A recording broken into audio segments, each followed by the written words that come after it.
সমসাময়িক যে আমাদের বিভিন্ন গণমাধ্যম আছে তাদের মধ্যে একটু অন্যতম এবং জনপ্রিয় একটি গণমাধ্যম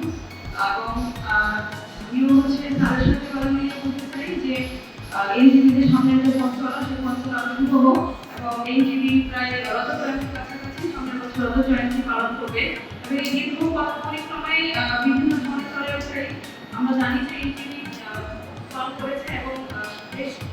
তাদের লাইসেন্সিং একটা প্রবলেম হয়েছিল একবার এরপরে হচ্ছে আবার পরপর দুইবার সেখানে অগ্নিকাণ্ডের ঘটনা ঘটেছে তার সমসাময়িক বেশ কিছু চ্যানেল ছিল যেগুলো বন্ধ হয়ে গেছে কিন্তু এনজিবি তার সেই পথ পরিক্রমা আসলে চ্যানেল থেকে তাড়াতাড়ি তারা ফিরে আসছে এই জন্যই এনজিবি যে স্লোগান সময়ের সাথে আগামী পথে আমি মনে করি যে এনজিবি সামনের সময়টাতে আমাদের আরো ভালো ভালো গঠনমূলক কিছু অনুষ্ঠান আমাদের উপহার দিবে মূলত এনজিবি আমার কাছে এনজিবি বেশি জনপ্রিয়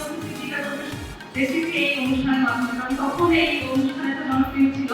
তো সেটার মাধ্যমে এনজিবির সাথে আমার প্রথম পরিচয় কারণ এত বেশি টিভি চ্যানেল আমাদের বাংলা টিভি চ্যানেল রিমোটগুলো ঘোরাতে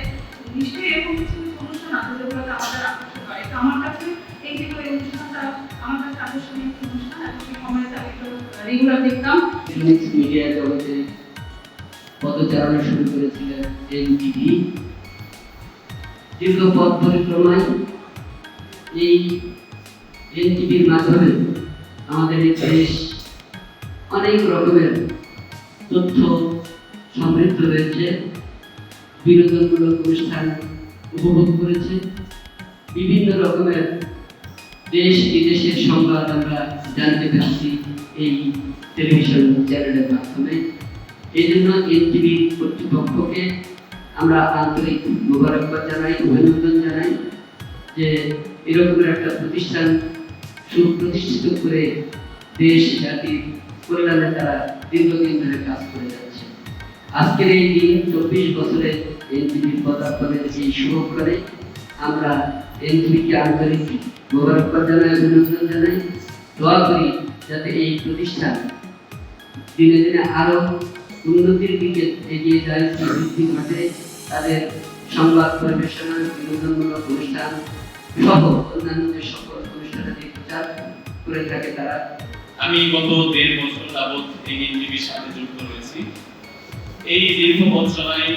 এনজিবির সাথে কাজ করার সুযোগ পেয়ে আমি নিজেকে ধন্য মনে করছি আপনারা জানেন যে এনজিবি সংবাদ বিনোদন সহ দেশের সার্বিক উন্নয়ন চিত্র তুলে ধরে আজকে আমি ব্যক্তিগতভাবে কৃতজ্ঞতা জ্ঞাপন করছি মালদা উপজেলার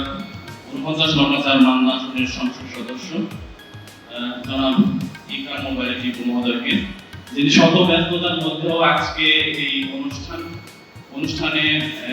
এসে এই অনুষ্ঠানকে সাফল্যমণ্ডিত করেছেন আমি আরো কৃতজ্ঞতা জ্ঞাপন করছি মালদা উপজেলার সুযোগ্য উপজেলা নির্বাহী কর্মকর্তা আক্তার জাহান সাথী ম্যামকে এছাড়াও উপজেলা প্রশাসনের পক্ষ থেকে উপস্থিত রয়েছেন সহকারী কমিশনার ভূমি বিশেষ করে ধন্যবাদ না দিলেই নয় প্রকল্প বাস্তবায়ন কর্মকর্তা তার কারণে আজকে অনুষ্ঠানটা আরো একটু সাফল্যের মুখ দেখবে বলে আমি মনে করছি তো আমি মালদা উপজেলা এবং মেহেরপুর উপজেলা দুই উপজেলার দায়িত্বে রয়েছি কাজ করছি সাংবাদিকতার কিছুই জানি না আমরা শিখতেছি তো আপনাদের সার্বিক সহযোগিতা পেলে সামনের দিনে মালদা উপজেলা সহ এই এলাকার সার্বিক উন্নয়ন চিত্র এনজিবি পর্দায় তুলে ধরতে পারবো বলে আমি মনে করছি